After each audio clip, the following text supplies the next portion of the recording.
Howdy folks, Shell Presto here, remarkable writer, awesome artist, and key luminary of my time. As you know, the Ascension Epoch, which I usually draw and write in, is co-created with my husband, but today we've got an even more special collaboration because this is an art project that we worked on together. Hello. This is Magnificent Mike DiBaggio, my cohort. Thank you for inviting me to your channel, Shell. This is part 2 of a video that started on my channel, Attention Span Labs, where I discussed the model in front of you, the Moav, the mother of all Volkites, how it was built and the lore behind it. And now Shell is primarily going to talk about painting it. So if you follow my channel, you know I'm more of a 2D artist than a 3D artist. So Mike here built and cobbled together this out of junk. You can check out his video on Attention Span Labs if you want to see what we used to put it together. And then our usual method of going about things is Mike will base it because I don't like laying flats, just like in actual coloring. And then I'll go in and do a lot of the details. So Mike, you used an airbrush too? Yes, I used an Iwata airbrush. And I covered it with Vallejo model air paints. I did a rust base and then went over it with this paint right here, and then went over each part with an appropriate base coat to it. And then once that was done, went over it again with these iridescent inks. These Dr. P.H. Martin's. We used 3 or 4 different colors, and then other colors were brushed on later. But it's important for when you're doing a model of this size, both so that it looks good, because it's important to use an airbrush, because if you're using a brush for something this size, it's very hard to miss the brush mark, especially on these large flat parts. And it's also good to save your sanity and your patience. Because if you're even a much more patient man than I am, painting something this size with tiny miniature brushes, it's going to take quite a while. Yeah, as you can see, size of a normal mini, size of this monstrosity.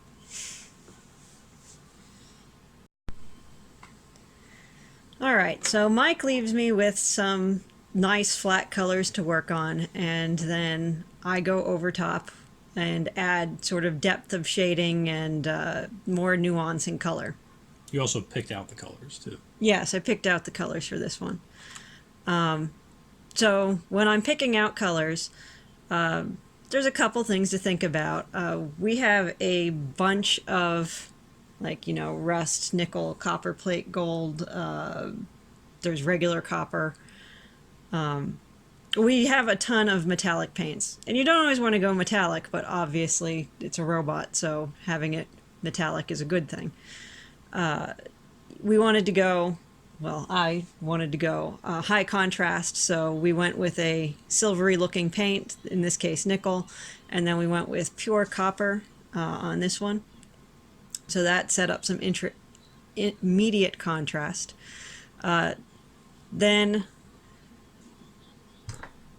we used gunmetal blue for these parts here, and that freaked Mike out a little bit, but I think that it was originally much more blue before we dulled it down. One of the things I really like to do when I'm painting is to use unexpected colors. These areas would have looked perfectly fine black, but when you do something like that, it doesn't draw visual interest the same way. So as you can see, the copper has a reddish orange tone to it, as copper often does. So the blue is opposite orange on the color wheel, so it gives a little bit of a hint of visual interest there. It's not as flat as black. But when you put it on, it looks very jarring because this was very, very blue. In a way that... A shiny metallic blue, too. Yes, so it alarmed Mike slightly. But that's easy. When you're undercoating, it's just an undercoat. So we went over it. I mixed some of the, this is acrylic, right? Acrylic model color? Yep. I mixed some acrylic model color with, oh, and the other thing you have to keep in mind when you're working with metallics is what parts you want to be metallic. I actually wanted to keep everything slightly metallic here. So then you have to mix paints. So we had flat black and we have iridescent black sparkle paint. I mixed those half and half to add shading on the underside of these. The idea about this thing is that it's a relic construct from a ancient Atlantean civilization that was built 10,000 or more years ago, and so it's in a state of corrosion and disrepair, but still managed to hold together over that time. So you're gonna see a lot of bare metal on it, a lot of rust and corrosion,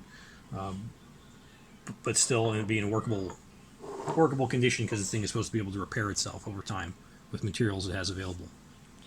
I should say I almost exclusively dry brush this. Now when I'm dry brushing, I'll use, any kind of cheap brush. And as a matter of fact, Makeup brushes? yeah, I used a lot of makeup brushes from Five Below on this, and then a couple smaller craft brushes. I also used torn up sponge to do some of the spotting for the rust, especially on this section, but it was also attacked with a brush. So anyway, when I mixed that half sparkly black, half matte black mixture, I then was able to use it because you want unity in your paint job too. So even though I intended to use it on the blue and I dulled the blue up all over the place with it, I was also able to use it to fill in the gaps between these little tentacle pieces.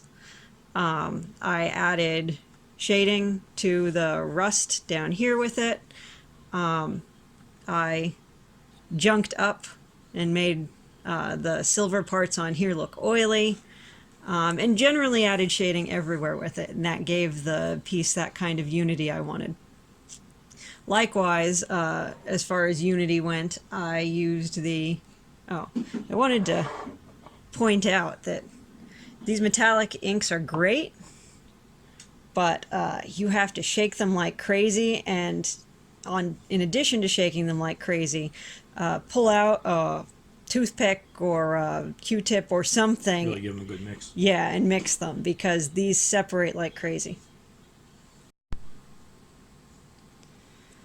In addition, I did brush this silvery color up here is nickel, and then I also used the nickel down here. I alternated where we used colors just to, give visual interest to the piece. I used nickel back here.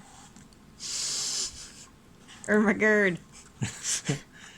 But I also used nickel mixed with the matte model color white to give a highlighty color that I could brush on and just add a little bit of wear and tear and lightness around different areas.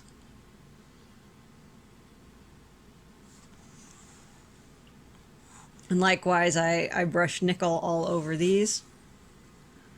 And you also used a wash then to grime it up and to dirty up the joints. For the rust effects, since the copper looks so much like rust anyway, and I wanted to keep a metallic look to it, I just very lightly dry brushed. You can actually see the difference between Mike and my brush marks here, I think. Well, your brush marks and my sponge marks. Yes. You can see I would just put my brush on this line and drag down with a very, very dry brush, and I would jam it into these areas. The crevices and corners. Yeah. Where water's going to collect. And I'm never shy with my dry brushing, because the joy of dry brushing is you could always go over something again. So I really just slopped it on here, and then when I realized I overdid it, you can just take a little bit more nickel and put it over top. We should mention we tried that plaid Crackle medium, Oh. not chipping medium, and it didn't seem to work. So the idea behind chipping medium and I guess Crackle medium, that's our son there chiming in.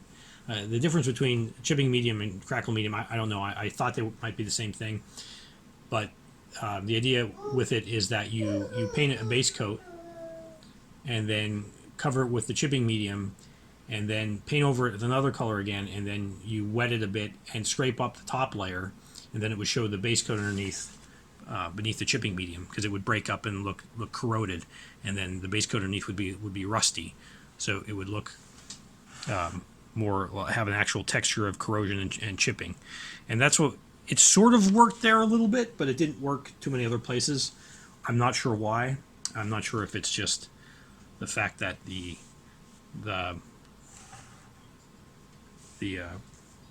is it apple barrel or Folk art or apple battle or folk art Crackle medium is may not be meant for these really light airbrushes, and maybe the top layer of paint was too thin for it to work in most cases. We had a change of plans here. I was originally going to have this part be nickel, but it just wasn't shading right. If you can see, this is kind of lumpy looking because it's styrofoam. Styrofoam coated in Mod Podge to survive spray paint. And it wasn't handling the shading well. It looked really lumpy and not metallic anymore. So we went with the gold color instead, copper plate gold, over top of black.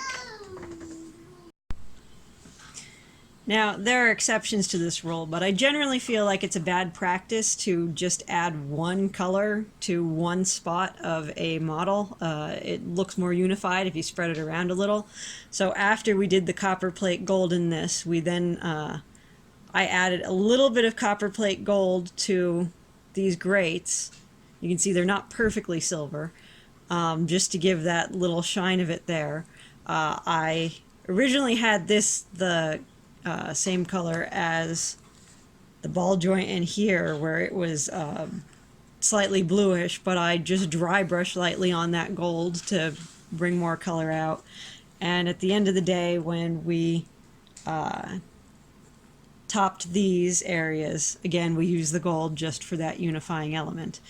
And I think that's right around when I wrapped it up and handed it back to Mike for the final touches. And the final touches were basically the green parts, both on the squares here and, of course, on the death rays and the dome.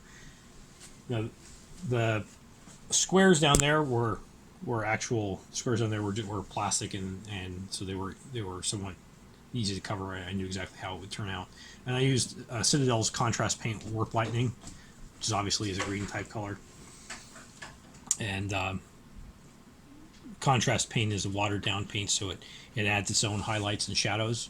And then I also painted over the glass parts of the headlamps to give that like boiling energized gas look.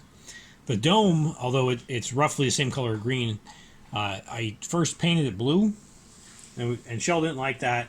That goes back to that using one color somewhere as opposed to making it look unified. Right. So but I really like blue, so I put it anyway.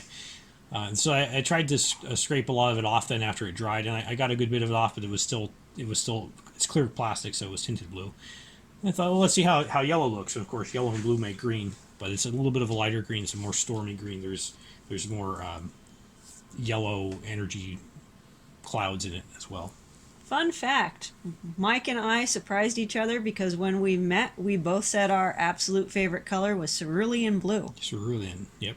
That one in particular. That was my favorite crayon. Same here. If you saw the other video from Attention Span Labs where I talk about how this thing was assembled, I mentioned that it was made for a competition, the Tabletop Crafters Guild build for August, and I entered this model in it. I have no idea at recording this video whether or not it'll be a finalist. There's a lot of great contributions to it, so Certainly no guarantee, though I'm very happy with it. But if it is, I would appreciate your vote, and there will be a link down in the description of the channels you can follow if you're interested in this sort of thing. Maybe you want to contribute your own tabletop build for next month. And if you didn't watch the Attention Span Labs video, there will be a link at the end. You can follow that and see all the cool details about how we built this thing and what it's actually for. I will at least tell you that the background for this guy is set in the Martian War Chronicles books. It is the end of the 19th century. It is the end of the world. Population of Lost, the first volume in the Martian War Chronicles, contains 4 short stories of superheroes and paranormal menace set amid the carnage of the War of the Worlds. Buying our books is a great way to help us out. You can also check out my Subscribe Star, where you can help with donations if you can. Besides that, if you liked this video, please give it a thumbs up and leave a comment if you'd like to see more things like this, or suggest anything else that you'd be interested in seeing from me or Mike. So thanks for watching. Hope you have an awesome day, and Presto, over and out. And this is Mike signing off.